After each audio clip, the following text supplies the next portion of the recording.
Bienvenue dans cette première capsule où nous allons apprendre un outil qui sera utile pour sur Word, ce qui est appelé le marqueur de mise en forme.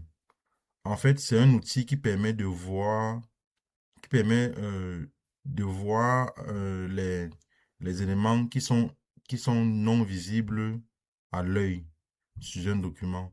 Par exemple, quand on voit un texte comme celui-ci, on ne sait pas s'il est vraiment, s'il est réellement centré, ou alors si on a juste ajouté des espaces à gauche ou à droite pour le rendre centré.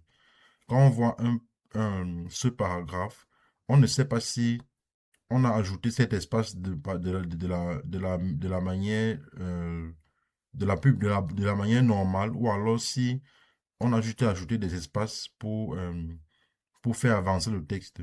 Quand on voit ce vide ici, on ne sait pas si on a fait des retours à la ligne ou bien si on a fait, je ne sais pas trop, un espacement.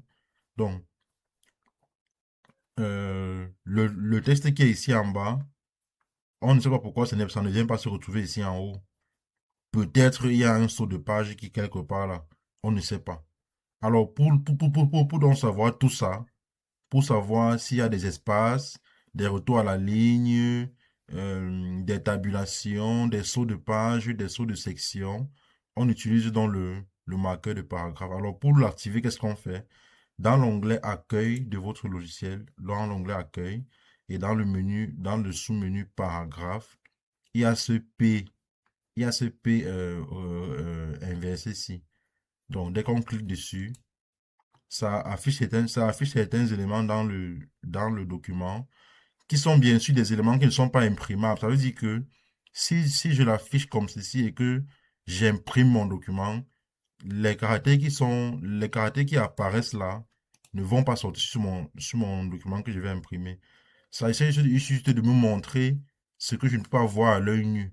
Par exemple, quand vous voyez ce caractère ici à la fin d'une ligne, ça voudrait dire que lorsque on a saisi le document, on a fini de saisir documentaire et on a appuyé sur Entrée pour aller à la ligne. Même chose ici. Lorsqu'on a fini de saisir documentaire, on a appuyé sur Entrée pour aller à la ligne. Même chose ici. On était sur une ligne vide et on a appuyé sur Entrée. Donc le symbole ici que vous voyez, ça exprime un retour à la ligne. Maintenant, les points ici que vous voyez ici, les points ici, ce sont les espaces. Ça voudrait dire que ici, pour la ligne ici, par exemple, celui qui a saisi le document a saisi bien rapport interne et analyse de processus documentaire. Et pour donner une impression que le document est centré, il a ajouté des espaces. Donc, il a appuyé sur Entrée plusieurs fois et son document et le mot et la phrase ici donc a eu une impression d'être centrée.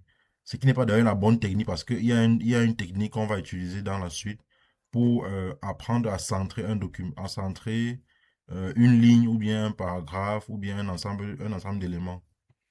Donc voilà donc à quoi sert le marqueur de paragraphe. On voit bien ici que l'espace qui est ici, en fait, c'est parce que on est allé à la ligne 4 fois. C'est pour ça qu'il y a le vide ici. Vous voyez? Ici, pour ce paragraphe-ci, vous voyez, on n'a pas utilisé la bonne technique pour créer euh, un début de paragraphe parfait. Généralement, on n'ajoute pas comme vous. Parce que quand vous voyez là, les points que vous voyez là, ce sont des espaces qu'on a ajoutés à la main. Donc, l'utilisateur a appuyé sur espace plusieurs fois pour décaler la première ligne du paragraphe. Or, il existe un autre outil qu'on peut utiliser pour le faire de manière propre. Ça c'est pas la bonne technique. Donc, vous voyez que le marqueur de paragraphe nous permet de voir ça, de savoir ce qui a été fait pendant qu'on saisissait. Ici, la flèche qui est ici signifie que à ce niveau, l'utilisateur a appuyé sur la touche tabulation. La touche tabulation, c'est celle qui est sur votre clavier au-dessus de la touche pour activer la majuscule. Il y a une touche qui est appelée souvent T, c'est souvent écrit dessus TAB, ou alors c'est souvent deux flèches qui sont qui sont dans les sens opposés. Donc, la flèche ici veut dire que à ce niveau, on a appuyé sur tabulation.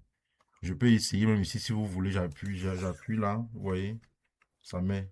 Vous voyez, quand j'appuie tabulation 3 fois, ça met 3 flèches. Donc, ça, c'est le marqueur. Pourtant, si je n'active pas le marqueur, ce ne sera pas visible. Vous voyez. Vous allez venir à la ligne ici. Vous allez vous demander pourquoi est-ce que je n'arrive pas à revenir ici au début. Mais c'est parce il y a déjà des éléments ici que vous ne voyez pas. Alors que dès que le marqueur est activé, on sait directement que là, on a appuyé sur tabulation 2 fois. Et si on veut, on peut donc effacer. Donc, on peut continuer.